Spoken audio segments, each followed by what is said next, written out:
Welcome, gentlemen. Thank you. Wonderful to have you with us. It's a pleasure.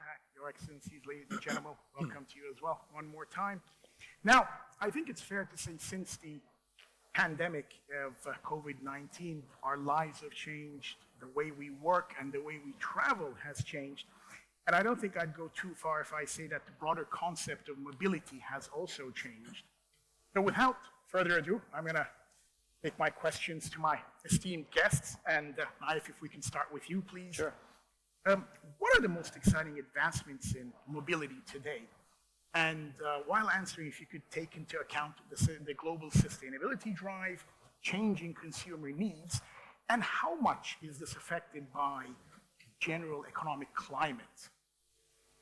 Thank you, Alp. I think just like any sector, the demand and the consumer expectation, the needs, drives how an industry is shaped. For example, today the customization when it comes to smart and autonomous vehicles, it's quite endless. Some people would like to have entertainment in their cockpit. Some people would like to, travel at a certain speed. All these customizations are endless, and then consumers might want to read the book or do some work while they're sitting in the car. So the market for smart autonomous vehicles is expected to grow to about $600 billion, north of that by 2026. Another interesting growth is the micromobility. Today, that industry is growing to above 300 billion by 2030, and it is all driven by e-scooters. According to a recent survey by McKinsey, 20% of respondents have said they would change their private vehicle to an alternative mode of transportation, like the autonomous shuttles and what could be available. Another 40% have said they are willing to change their vehicles to a smart and autonomous car. So for an EV, for example, an electric vehicle. I think all that sort of touches on the importance and how the people are all conscious towards sustainability, towards the emissions, towards the impact in the environment, and I think this is the way to go. Another element is eVTOLs, or electric vertical takeoff and landing vehicles, which is the air taxis. This is an area that is upon us. There's a lot of development, there's a lot of innovation that is happening there. We've announced our agreement with our partners, Archer Aviation, during DriftX, and that framework agreement sets the stage for them to do manufacturing, to drive innovation, to do repair and overhaul, as well as operations. So you're going to soon see these air taxis flying across Abu Dhabi and all sort of taking passengers from Abu Dhabi to Dubai and the other Emirates. One more element that I think is really, really important and is growing is the funding for innovation. Today, we've seen there is a shift in momentum when it comes to funding innovation and investment in the smart mobility space since the end of 2023, and it's picking up in 2024. And I think this is also one of the key factors for us as Savvy, is bringing the ecosystem together, streamlining the commercialization, the access to funding, the access to the test zones, and this is some of the elements that I think are really exciting. And would it be accurate to say that economic factors aren't as much of a deciding factor in our region, but rather the sustainability factor, and then convenience is more of a factor? Absolutely. I think it's the convenience, it's the safety element, it's the sustainability element, it's all these put together. I mean, at the end, economic impact is always important, but it's one of the key drivers, but also it's the shift towards sustainability that is really key. Wonderful. And Dr. Manfred, if I can ask you the same question, please. I think if you look at the automotive industry, the next 10 years are going to change the automotive industry more than the last 50 years. It's pretty clear what's happening. And if you would ask me to boil it really down to the three main topics of change, this for me is in the automotive industry, it's connectivity. So in connectivity, we are in the midst of connectivity. Connected cars has a huge impact on the industry because also of the new suppliers we are having. I have to say that the connectivity started very much in Asia, especially in China. Before I came to Dubai 5 years ago, I worked for Porsche in Shanghai for 5 years. And I could already see how advanced technology there is when it comes to connected cars. Because Chinese are super advanced when it comes to all these kind of technologies. The second thing is electric cars, e-mobility. We are just in the mid of the changeover into e-mobility. And of course, I'm always being asked, how is Porsche doing that? And we'll come to this a bit later. But I think there's no question that the industry will move to EVs if we like it, or some of our customers still questioning that. Again, has a huge impact on the industry and on economies, because we are now exploring completely new technologies, for example, with batteries. We have true innovation jumps. You can see that with each generation of electric cars, the range of the car significantly improves by 10-20%. I always compare this a little bit when the first flat screen TVs came out. They were super expensive and they were okay.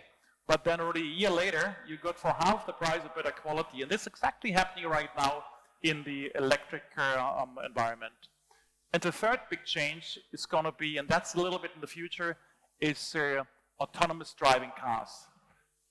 In my opinion, this will still take a while. Of course, as a Porsche customer, you have two opinions about that, to be driven, because we like to drive our cars ourselves. Yeah. But maybe on a long highway stretch for 3 hours, maybe it would be a nice thing. Currently, we still have supporting systems. And again, there is a whole industry surrounding this technology in the automotive industry and lives from that. I still think that it still takes a while until you can really trust the car, that it can drive completely autonomously, because it doesn't help you if the car is okay 99% of the time. You wouldn't go on an airplane if there's a 1% chance that it actually goes down, right? So that's the same with the car. So we had to be really certain. So for the next while, it's going to be a supporting tool, but not really something you can 100% rely on. I still believe, personally, my personal opinion, that autonomous flying is coming far before autonomous driving, because it's much easier. You can have flight passes and everything, much less obstacles in the air than on ground. Yeah. Wonderful. And the second kind of topic, I'll give you respective topics to kind of divulge, and Nayef, again, if I may start with you. Now, here in the capital, Abu Dhabi, doing tremendous things in terms of smart and autonomous vehicles. What are some of the milestones and future targets? And also, you mentioned Savvy. Please expand on that. So Savvy is really significant for the Emirate of Abu Dhabi. It is launched with the vision to place Abu Dhabi as one of the leading hubs when it comes to smart and autonomous mobility. Just like the Toulouse and Seattle, when it comes to aerospace, we want Abu Dhabi and Savvy to be for smart and autonomous vehicles. The cluster sort of brings together key elements that we think are important for the ecosystem when it comes to incubation services or access to offices, R&D facilities and labs. You have the one-stop shop regulatory environment that is major for the development. Facilities and zones when it comes to testing is one of the key elements and the key pain points, I think, within the industry. And then last but not least is facilities when it comes to manufacturing and MRO. Of course, the cluster is going to be HQ'd at Masdar city, but it will also utilize the existing infrastructure within Abu Dhabi. So we've got test zones that we've allocated from Al Ain, Nebras Aerospace Park, where you have Strata for parts manufacturing, you have Amrok for maintenance and repair, you've got Horizon, Advati for flight and vocational training. And I think, and of course, access to Al Ain Airport, which is perfect for any air vehicle to be tested and manufactured. Yas Island has been designated more of a zone for testing when it comes to mobility and road mobility, and of course Musafrah, which is near to the water, where we want to do testing on ships and electric and smart autonomous vehicles. Now the aim is to to drive the adoption of commercialization, to break the barriers. Think of Savvy more as a catalyst. We're an enabler that wants to drive the adoption of these technologies. But of course, we have a bigger impact, which is the contribution to the GDP and the job creation. So we envisage that Savvy would create around 44 billion dirhams in contribution to Abu Dhabi's GDP by 2045, while creating around 38,000 jobs. And any targets that you'd like to share with us? Anything that you're striving to do in the next couple of years? And also anything in terms of public mobility? Anything you're working on in terms of? I mean, look, in terms of some of the near side development is, again, the working. We've seen the announcements. We've had multiple announcements during DriftX, our flagship event. There's almost more than 12 MOUs and agreements signed between some of the global and local partners in the field of mobility, which is going to advance the adoption of technologies, whether it's autonomous, whether it's eVTOLs, whether talking about sea gliders. I mean, reducing the commute, I think, for coastal cities, reducing the commute, and to Dr. Manfred's point, where it said some people would like to just enjoy the ride, maybe on a long highway, rather do some work than actually drive, while others would want to drive their cars. And of course, the air taxis, which is something that's going to change the way we actually fly. I think our vision is to have this as a multimodal approach, where last mile deliveries can be done by the drones, while an autonomous truck would bring the parcels, right? You can land in an airport and then take an air taxi to go to your destination, so you're not late. So these are some of the advancements, some of the areas that I think are really, really important, and we look forward to them. Yeah. Wonderful. And Dr. Manfred, I'm going to come from a personal perspective here. Porsche makes some of the best internal combustion cars in the world. We can't deny that. But the demand for EVs in the region is growing. And how are you maintaining the success of your fully electric range? So maybe I should start with a question. If I would have asked you 10 years ago whether you would think that Porsche is going to be one of the first manufacturers who's bringing out an electric car, you probably would have said never ever. They're going to be one of the last ones, because the customers, they want to hear the engine sound. It's a sports car, it doesn't really fit. And here we are. 3 years ago, we brought out the first fully electric Porsche Taycan. And we are actually very happy here in this region with the success. Last year was nearly 10% of our retail were Taycans. And this in the region where these cars are not subvened like in Europe. They have no advantages. The oil is still considerably cheap compared to Europe. So there is not really that reason you might think you might have in Europe. And this really is promising. Maybe on a side note, I believe, and this is also true what you heard before about the tourism, but also for any industry, you cannot offer anymore a luxury product in the future if it's not sustainable, because it just has to come with it. And that's why there's a clear commitment from Porsche headquarters that we will be CO2 neutral in 2030. And this is not just a claim, this is what's going to happen. And as we go along right now, we are just about to launch the first compact SUV. So the Macan comes now also next to the combustion engine. It comes also as an electric car. And this is even a bigger volume car for us. So overall, I think we have to have a good mix of electric cars, combustion cars, and to keep one thing in mind. We are not forcing anybody to go in the one or the other direction. And the countries are different. There will be countries who are still longer working with combustion models, because we're covering at Porsche Middle East and Africa, the whole Middle East, Africa, and India. Maybe in India there is longer demand for combustion cars, because simply what we need as a manufacturer is the charging infrastructure.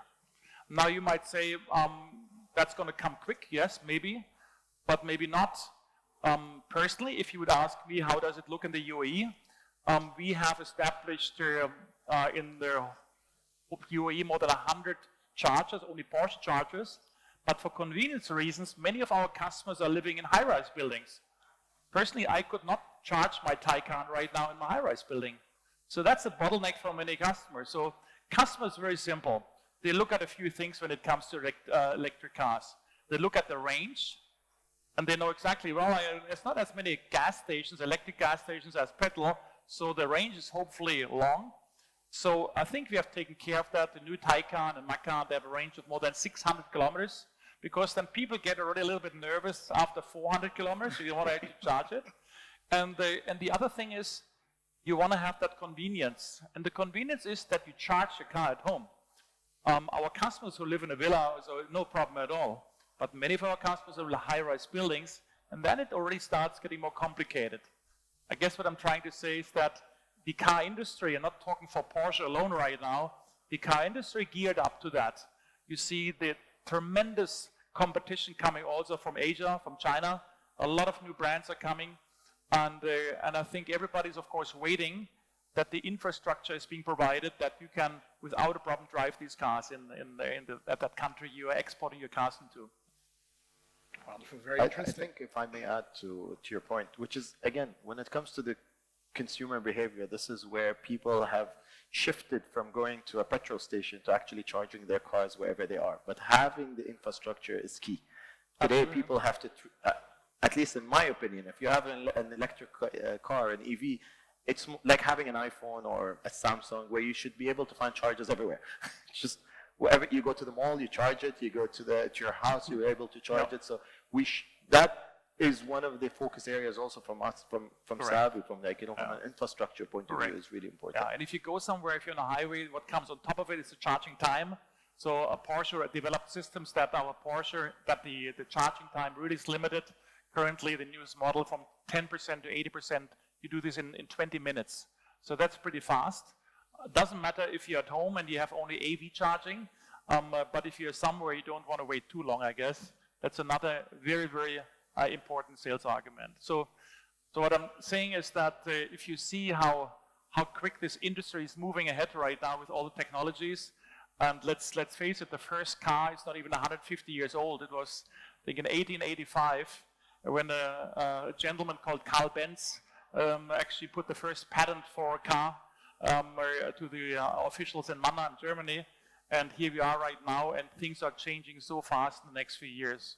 We're looking very much forward to that. So I think Porsche, we are not afraid, because we always love competition. And I think the most important thing is always that your brand doesn't change much, because you only exchange the engine, right? So Porsche still has to feel and drive like a Porsche, no matter whether you have a combustion engine in that car or an electric engine. Absolutely, I definitely agree with the. One for the future. So, from your individual perspectives, what does the future of mobility hold, and in particular, what are some of the major opportunities? And again, Nayef, if you'd like to go first, please. Sure, I think air taxis, autonomous driving, as well as sea gliders. I think these are some of the key elements that we're going to see. These are some of the major announcements that came out of DriftX, as I mentioned. So we've had, the adoption. 2 contracts signed with Archer, signed with Joby, which will bring manufacturing, like I said, training, innovation, the operations of these air taxis to Abu Dhabi. And then the sea gliders is also a very interesting element that will reduce the commute, but using the sea rather than just going through the roads, and that's another substantial element, and also bringing those manufacturing to Abu Dhabi is really, really important. And in terms of air taxis in Abu Dhabi, how many will be kind of deployed in the beginning? I believe as early as 2025. And of course, you've got the docking issue there. So how many air taxis, how many docking stations? I think we've witnessed some of the first when it came to DriftX. So we had the first vertiport that's been constructed and used during DriftX that has been designed as per the GCAA standards. And we plan to deploy vertiports all across Abu Dhabi at certain key locations in partnership with Abu Dhabi Mobility and DMT to make sure that we have the right infrastructure. Similar to having the chargers, we need to have the landing zones when it comes to using the taxis. hopefully within 2025, 2026, that's where we can see the first operations of these vehicles. Again, Dr. Manfred mentioned 1% chance you wouldn't take it. So it's all about the safety, the maturity, and the testing of these elements, right? And they're all full EVs, right? The air taxis. Absolutely. It's going to be autonomous. They're going to be full electric, so reducing noise, reducing emissions, reducing the impact. So that's why it's going to be affordable. That's also the key element of it. True, yeah. Absolutely. And Dr. Maybe Manfred, just one comment to this. So the method of transportation depends extremely much on the country, on the city. So for Dubai, air taxis make absolute sense. I think I once read that the biggest helicopter fleet in the world is in Brazil and Sao Paulo, because they can fly from one high-rise to the next high-rise. It's quick and safe, because Sao Paulo is always congested. There are other countries, let's go back to China, where they develop very much fast trains, fast connections. Many people don't fly from Shanghai to Beijing. You're much faster taking the train. And it's actually also more convenient in a way. So these things are also coming. So I think transportation has to adapt to the circumstances, as always. And when it comes, of course, and I have to talk to Porsche, when it comes to Porsche was never a car to drive from A to B, right? I mean, it was always something you want to enjoy and you want to have fun with. And this will be also, there will be cities or countries where it's more fun to drive a Porsche than others. If you're only sitting in a traffic jam, although I think it's nicer to sit in a Porsche in a traffic jam than in another car, but I think if you have ever been in the real mountains, in the Alps, or in the Rocky Mountains, there's no better car than to drive a nice sports car than anything else. But I think transportation devices have to adjust. They will be much more sustainable in the future, as I said, especially when it comes to luxury, because no luxury brand, no matter whether it's in the fashion industry or in the transportation industry, will be successful if you cannot really claim that you're seriously sustainable. Wonderful. Well, gentlemen, thank you very much indeed for your insights. Thank you very much. I would sit here for another hour, but we are out of time. But it's been it's a great pleasure to have you. Thanks very much. Thank you all for